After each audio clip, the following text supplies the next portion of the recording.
Just imagine that you sit down to play a game on a screen, but suddenly, while playing that game, you yourself get transported inside the game.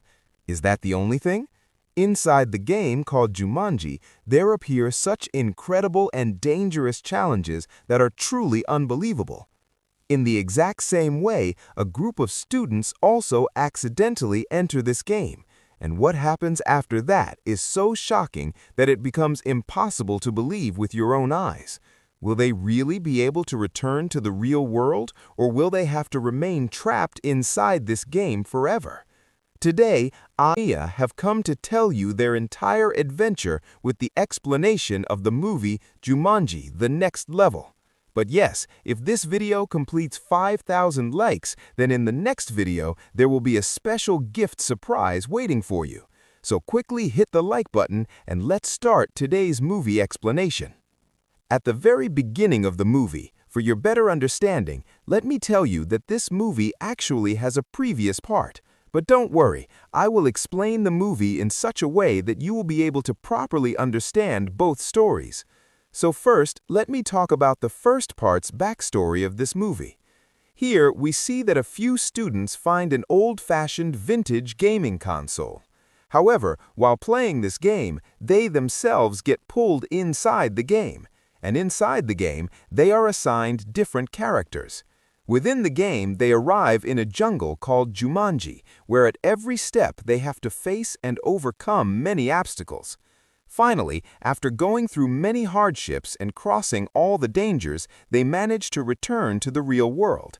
Basically, this is the summary of the first part. Now, let's return to the main story of the second part.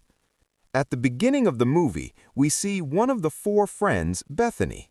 After the adventure of the first part, for an entire year, the friends group has not met with each other at all. By that time, all of them have left school and are now studying at university. Meanwhile, one day, Bethany suddenly feels that they need to meet again, so she immediately messages everyone and asks them to meet during the Christmas vacation. The other two members of the group, Fridge and Martha, become extremely excited to meet as soon as they see her message. On the other hand, their other friend, Spencer, is now working at a local store. It is easy to understand just by looking at him that his life is not going very well. During the Christmas vacation, he starts heading toward his home. After reaching home, he meets his mother and his grandfather after a long time.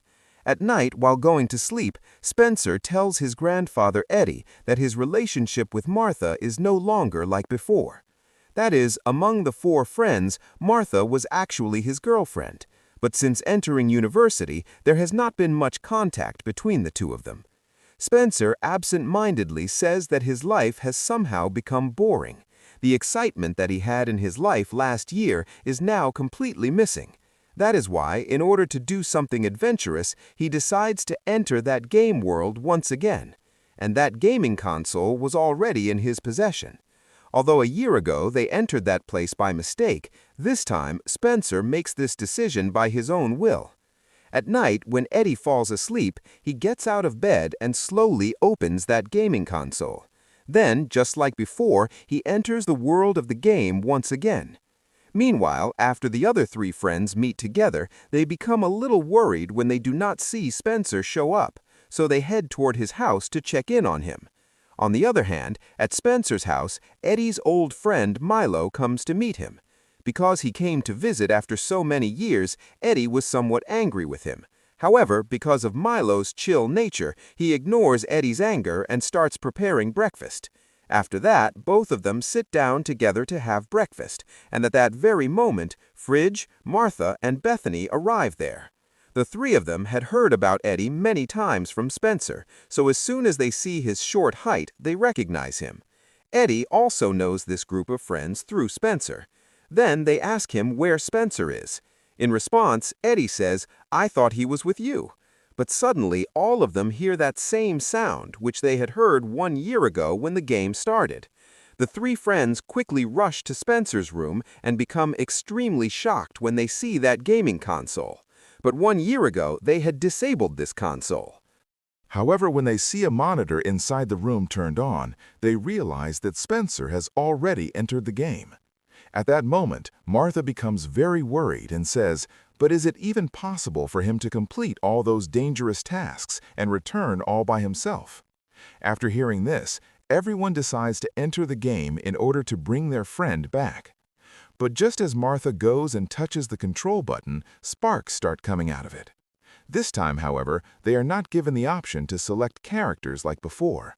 Perhaps some problem has occurred because the gaming console fell from Spencer's hands. But after touching the controller, the game once again starts pulling them inside just like before. And after a short while, Martha finds herself inside that jungle called Jumanji. Just like last time, she sees herself in the character of the warrior Ruby Roundhouse. In the very next moment, 3 more characters land inside the jungle from the sky along with her. But after talking to the archaeological expert Dr. Bravestone, who is standing in front of her, she realizes that this character has been assigned to Spencer's grandfather, Eddie. On the other hand, his friend Milo has received the character of the geology expert Franklin Finbar. Naturally, neither of them can understand how their bodies have changed in such a way. Martha, who is currently Ruby, explains to them in very simple words that they are now inside a game. Meanwhile, Fridge receives the character of the cartography expert Sheldon Oberon. He becomes quite upset about this because inside the game, this character is the weakest. Actually, in the previous game, he had the character of Franklin, which is now in Milo's possession. That means each of them has been randomly assigned a different character. But even now, they cannot see any sign of Spencer or Bethany. So does that mean they have disappeared inside the game? Martha warns Fridge, Eddie, and Milo about all the dangerous tasks inside the game. But the very next moment, Fridge himself becomes the food of a giant anaconda. However, inside the game, his character revives once again. After that, the 4 of them get ready together to search for Spencer and Bethany. Suddenly, all of them notice a plane flying overhead. After the plane lands on the ground, Martha and Fridge run toward it with everyone else. Just like last time, Nigel appears and welcomes them into the game.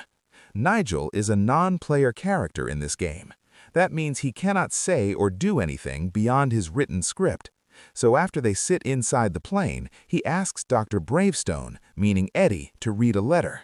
According to him, a powerful warrior has attacked the kingdom of Jumanji. His name is Jurgen the Brutal, and Nigel had written a letter to Bravestone to save Jumanji from his hands. That is, according to the game's script. But Bravestone, or rather Eddie in Ruby's form, repeatedly says in his grumpy mood that he doesn't have any letter. Yet the very next moment, everyone sees the letter in his hands. After reading the letter, they get a detailed understanding of this mission. Basically, in the previous part, we were introduced to the magical Falcon Jewel of Jumanji. This jewel is a kind of pearl that hangs around the neck of an old village chief in the Avian region. According to the game script, this jewel serves as an energy source, and when it is touched by the sunlight, Jumanji remains green and alive. The crops grow properly, and the people live happily. In other words, this jewel is the heart or the life source of Jumanji. However, Jurgen the Brutal attacked the Avian region and seized this very jewel. After that, he kept the jewel in a box for himself. Many villagers lost their lives while trying to protect the Falcon Jewel. Since Jurgen took it, the sunlight does not reach the jewel, and as a result, Jumanji is turning into a dead city. Everything is drying up due to severe drought, and the crops are dying. All around, there is extreme wailing and famine. And it was precisely to protect Jumanji from this state that Nigel had written the letter to Dr. Bravestone. That is, the game's script begins exactly in this way. Additionally, Nigel explains that this villain had killed Spencer's parents. But naturally, old Eddie does not remember any of this because he has just now entered the game as Bravestone. After saying all this, Nigel tells them that they will have to land in a desert. Then they must follow a desert guide to search for Jurgen the Brutal. However, here, Nigel cannot land in the sand himself. So he presses a button, releases everyone's seatbelts, and pushes them out of the plane. That is, he essentially drops everyone out of the plane into the desert sand. After Nigel does this, everyone gets up from the sand. Around them, there are several small bushes scattered about, and Nigel had also given them a map. Oberon, that is, Fridge, then takes the map into his hands. Just at that moment, they see an ostrich approaching from a distance. The height of this enormous bird is far taller than any of them, but Eddie, paying no attention to this, immediately decides to chase the bird. At that very moment, the bird strikes his head above him and ruins his bowler hat. Here, Milo, being a geologist, had already anticipated that this might happen, but he speaks so slowly that before he can warn Eddie, what is destined to happen already happens. So even though the ostrich attacks him and runs away, Eddie comes back to life once again. Martha then tells him that they cannot keep coming back to life over and over again whenever they want, because the 3 marks on their hands indicate their lives. Inside the game, they only have 3 lives, just like it was shown in the first part. So if these 3 lives are finished, then the game is over. They will never be able to return again. Fridge and Eddie have already lost 1 life each, so from now on they must be extremely careful. But before they can even organize themselves properly, a great danger falls upon them, because that ostrich has called his companions and has come to attack them. To save themselves from these gigantic birds, they climb onto the small vehicles nearby, but they are unable to start them in any way. However, after searching for a while, as soon as they press a green button, the vehicles start. Then they desperately begin driving, trying to escape from the group of ostriches. But these fast-moving birds quickly start catching up to them. They keep attacking by striking them again and again. They even almost drag Franklin, meaning Milo, away with them. But Bravestone, in Eddie's form, manages to hold on to him with one hand with great difficulty. After struggling for some time, he succeeds in pulling him back inside the vehicle. By then, the others are already in a miserable condition because of the ostrich's attacks. On the other side, Martha and Fridge somehow manage to get quite far away from those birds, but because they cannot control the vehicle properly on the sand, the vehicle flips over.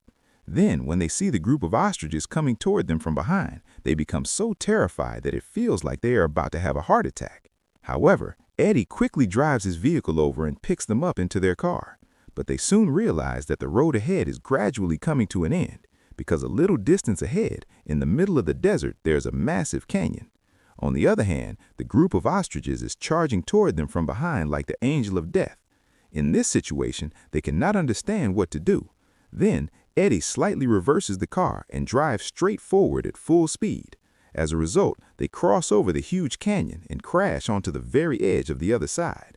Although the other car gets completely destroyed, because they crash onto sand, they manage to survive. On the other hand, since ostriches cannot fly, the ostriches turn back from the other side.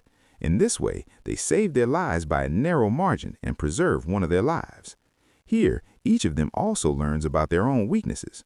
Although in the previous game, Bravestone had no weakness, this time a weakness called Switchplate is shown for him. And as for the others, they already had some weaknesses before. Now, even more new weaknesses are added. After that, they start walking toward the north side of the desert because Nigel had told them to go to the northern desert. From there, they must follow a flame or fire sparks to find the desert fruit. At this moment, none of them actually know what this flame or desert fruit really is. Still, they walk through the desert and eventually arrive at a small town. On the other hand, at this point, we come to know why Bethany had not been inside the game for so long. It turns out that because of a console problem, she could not enter the game at all. After trying many times and failing to do anything, she then goes to Alex. Actually, in the previous part, the game had started from Alex's house, and Alex himself had been trapped inside this game for nearly 20 years. Finally, after completing all the tasks with Bethany's help, he was also freed from the world of the game. Now, Bethany requests Alex to properly repair the console. Although at first he does not want to agree, after many requests from Bethany, he finally agrees. On the other hand, that city in the middle of the desert is now under the control of Jurgen the Brutal. As soon as they enter the city, a girl comes and stands in front of Bravestone in Eddie's form. She says to him, "I never thought that you would return again." Then she is about to say something more, and Eddie, because of his flirtatious nature, starts getting close to the girl. But that same girl suddenly slaps him and runs away. At that moment, Martha tells everyone that this girl is Bravestone's ex-girlfriend, Flame. Now Nigel had told them to follow the flame, So could this girl be that flame? Meanwhile, Jurgen is standing in front of his army and delivering a harsh speech, and from time to time he throws pieces of meat toward his pet hyenas. Here he openly says with his own mouth that he feeds their former masters to these hyenas as their food, because that man had tried to steal his falcon jewel. So he cuts him into pieces and feeds him to his pet hyenas. Just imagine how cruel a character he is. Meanwhile, suddenly, the lights in the room blink once, and taking advantage of this electrical disturbance, a girl tries to steal the jewel from Jurgen. But when everyone notices her and starts shouting, "Thief! Thief!" Eddie catches that thief. Then Jurgen's men seize her and bring her in front of him. At that moment, after hearing the girl speak, Martha realizes that this girl is actually Spencer. But before she can do anything to save him, Jurgen literally cuts off his head. However, according to the rules of the game, after losing one life, he is born again. This time, Martha and Fridge come in front of him and start scolding him heavily for restarting the game, because in the previous part, they barely managed to survive and return. But Spencer, acting recklessly, repaired the console and entered this game once again. And because the console was not repaired properly, they have received mixed up and wrong characters. Not only that, but this time their tasks are even more difficult than their previous mission. Meanwhile, Bravestone's ex-girlfriend Flame comes in front of him once again. This time she tells him, "No matter what, you must recover the Falcon Jewel, and before my husband Switchplate notices you, I will escape from here as well." At that moment, Eddie realizes that his weakness, Switchplate, is actually Flame's current husband. Flame also informs them that Jurgen is going to hand over the Falcon Jewel to the two famous warriors of Jumanji Province, the Kabaki brothers. After that, together they will form an even more powerful army. After saying all these things, she leaves from there. Everyone then realizes that in order to continue their journey from here, they need some camels. So Spencer secretly goes with Eddie and Milo to steal a few camels. On the other hand, Martha and Fridge discover a strange lake. Right in the middle of this lake, there is a fruit tree, and a single fruit is hanging from it. That means Nigel was referring to this when he mentioned the desert fruit. But there is no way to reach that tree, because in the water of the lake, there are some fish swimming around whose bodies are literally emitting electricity. They are basically an upgraded version of electric eels. However, at that moment, they notice that near the edge of the lake, along the wall, several pots are hanging. And when they see fire burning inside those pots, they think, "Oh, these are flames, that is, fire sparks. So could these be used to reach that fruit?" Earlier, we already learned that Martha's character, Ruby, is an expert warrior, so she has superhuman-like jumping power. She makes a huge jump and starts grabbing and swinging from those hanging pots. As she keeps jumping like this, eventually she reaches the tree and manages to pluck the fruit. But in the very next moment, she falls straight into the water of the lake. Even though she receives a powerful electric shock because of the fish, somehow she manages to grab Fridge's hand and pull herself out. However, at that exact moment, a sudden explosion occurs, and Martha and Fridge discover something shocking. Their characters have switched bodies with each other.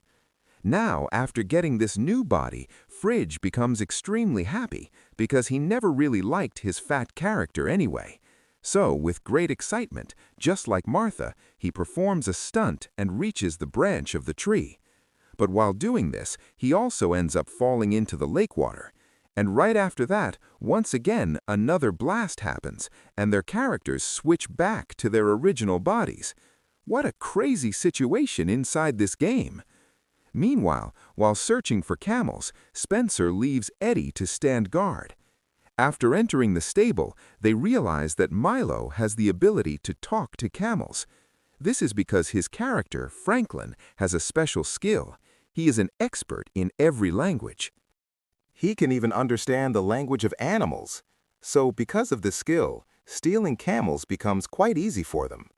Milo uses his ability and convinces a few camels to willingly go along with them. Meanwhile, outside on the hill, Spencer had clearly warned Eddie not to cause any kind of trouble, but because of Eddie's aggressive and reckless nature, he unnecessarily provokes some soldiers who were passing by. Then one man comes forward and tries to attack Eddie, but Eddie punches him and sends him flying a long distance. At that very moment, Eddie realizes that he possesses superhuman strength. After discovering this power within himself, he becomes even more wild and uncontrollable. Now he starts calling even more people to fight, and he beats them so brutally that he literally creates a mountain of bodies. Now all of these people are NPCs, meaning none of them are real. However, inside the game, in order to escape from Eddie, they go and call in Switchblade. Upon hearing his name, Eddie is suddenly reminded of his own weakness. He quickly rushes inside and warns Spencer that a large group of people is coming to attack them. So the three of them grab 3 camels and hurry outside. But by that time, the attackers had already summoned Switchblade. One of these men fires a rocket launcher, hitting them and causing a huge commotion. Just like that, because of Eddie's reckless behavior, everyone ends up losing yet another life. Afterward, they all gather the camels and start crossing the desert together because they need to reach Jurgen's fortress very quickly. However, midway through the journey, Eddie and Milo start their old antics again.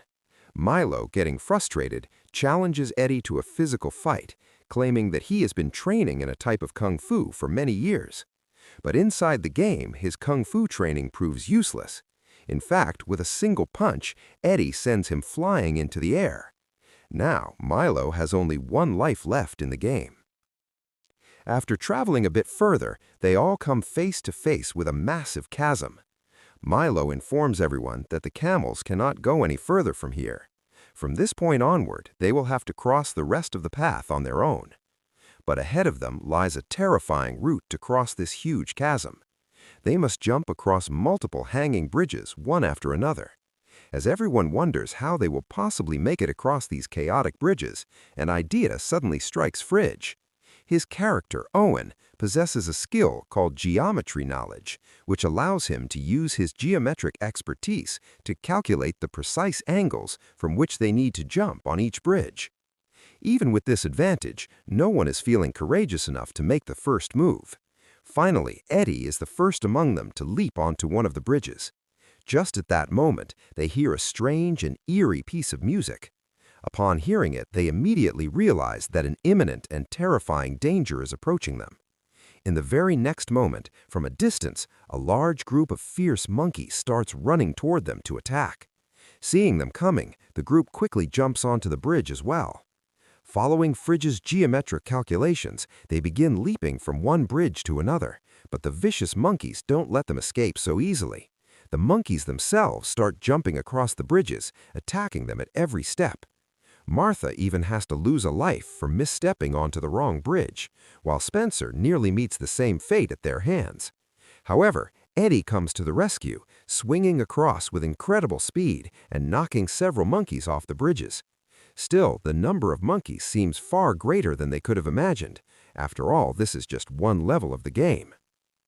Finally, with Martha's help, Spencer somehow manages to reach the other side safely. Meanwhile, the monkeys focus their attack on Eddie and Milo.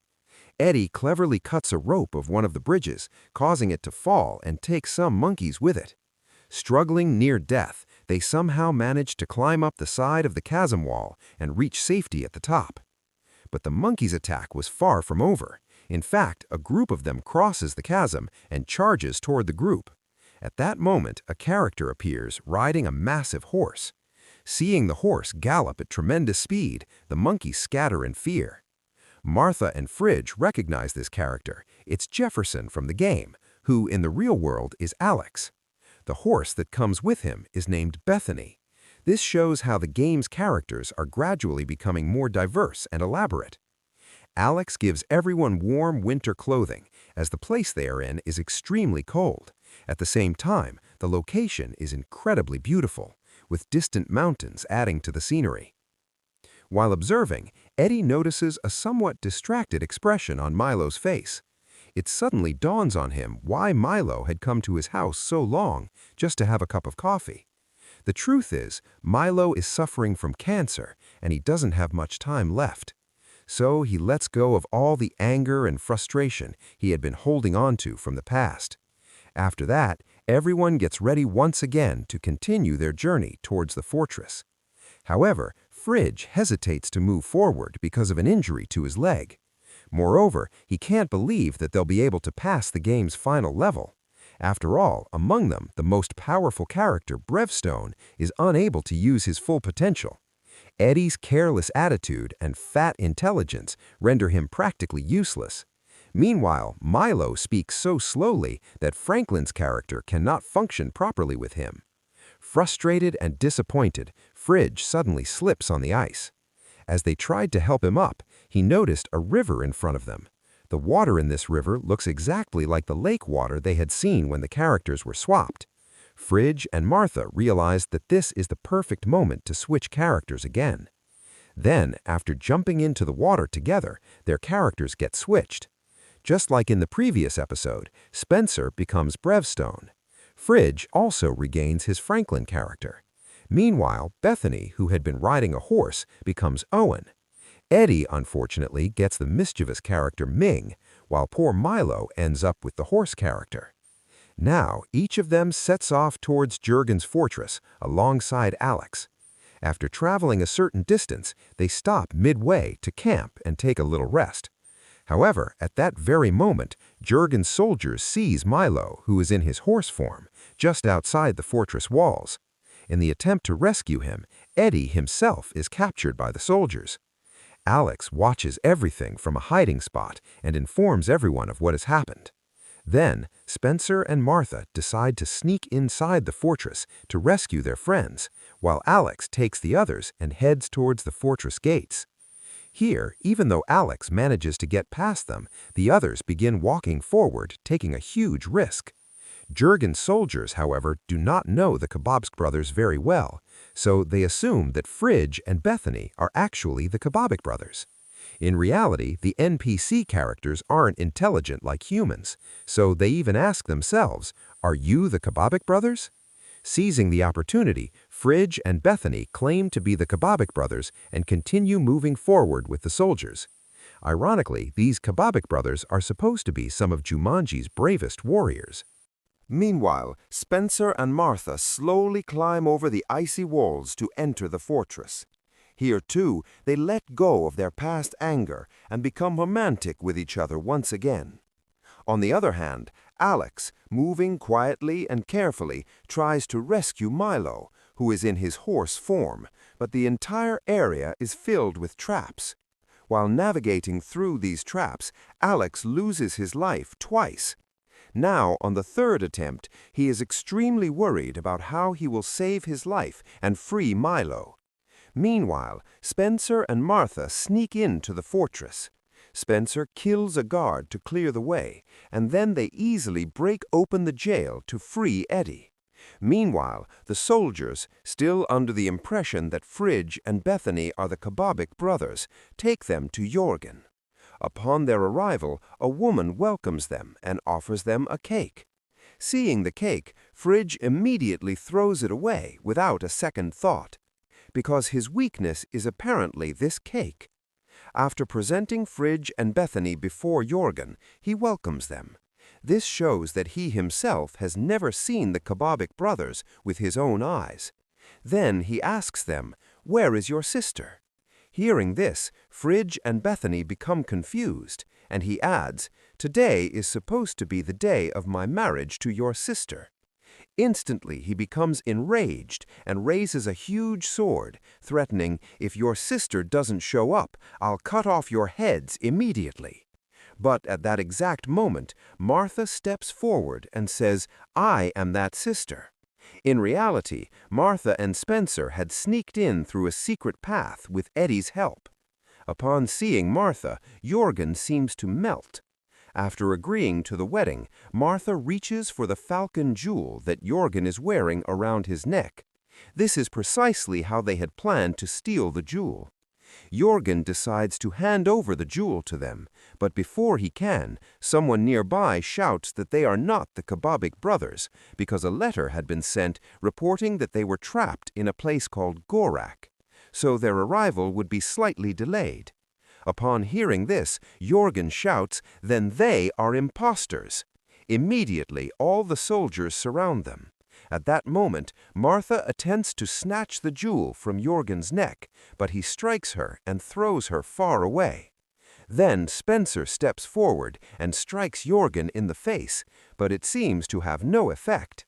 Instead, Jorgen sends Spencer flying a great distance with a single blow.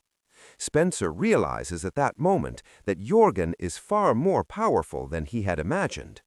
While still lying on the ground, Spencer reaches into his pocket and takes out the fruit they had plucked from the tree earlier. Upon seeing this fruit, Jorgen seems taken aback. He orders his soldiers to finish them all, and then he himself heads off in an airship to meet the real Kababik brothers. And as all of his soldiers launch their attack, an intense and chaotic fight begins.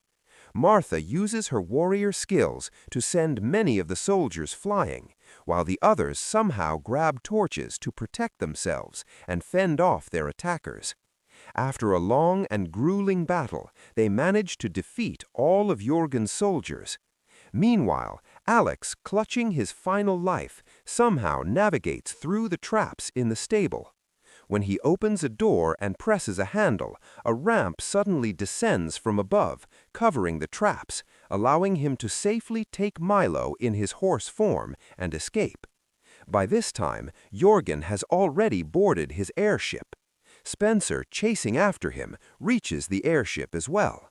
He first ties a rope to a wooden column, then climbs up the rope from below. In this way, he manages to open the door of the ship and enter. However, Jorgen attacks from behind and once again sends him flying with a single strike.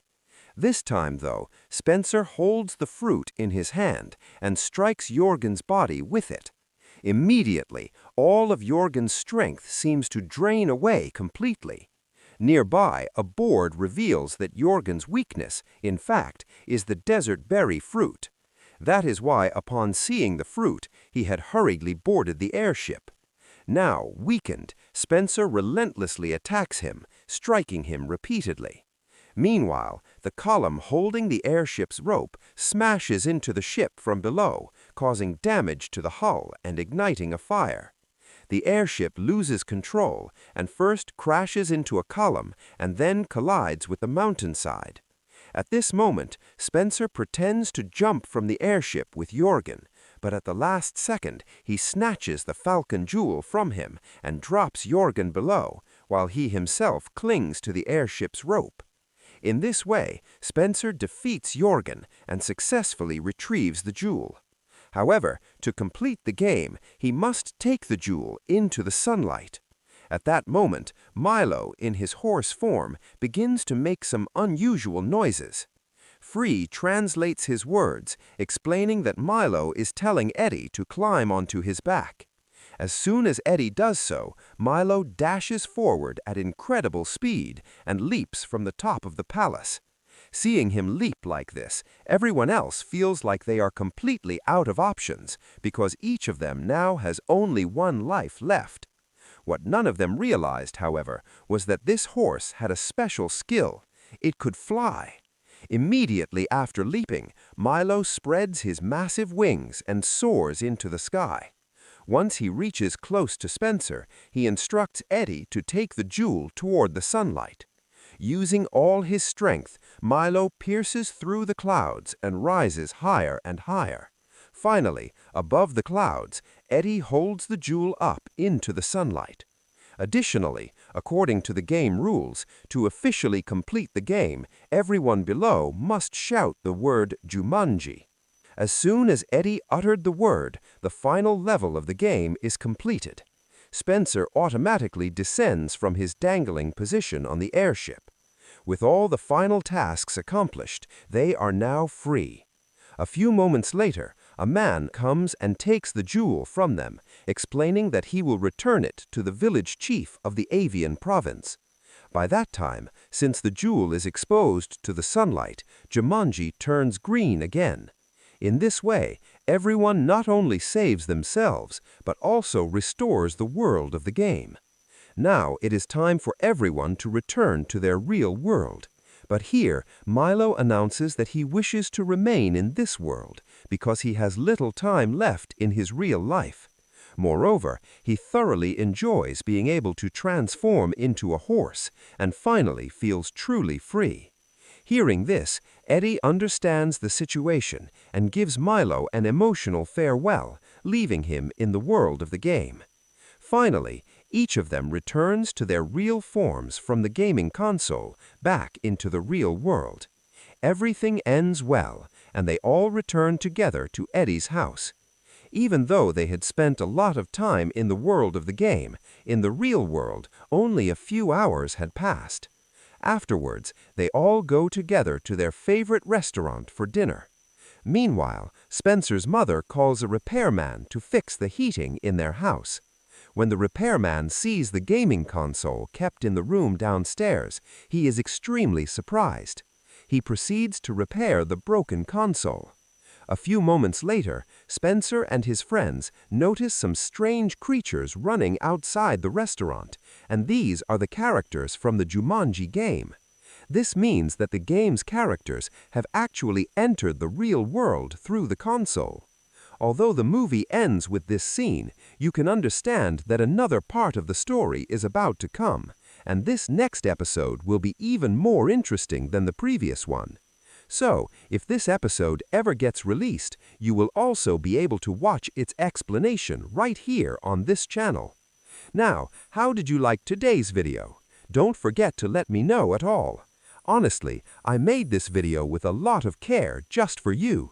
So, if you liked it, be sure to leave me a comment and tell me. Also, we are very close to reaching 50 subscribers. So, those of you who regularly watch my videos but haven't subscribed yet, please subscribe to the channel and become part of our family. That's all for today's video. I hope to see you very soon in a new video. Until then, everyone, stay really well. Thank you so much to everyone.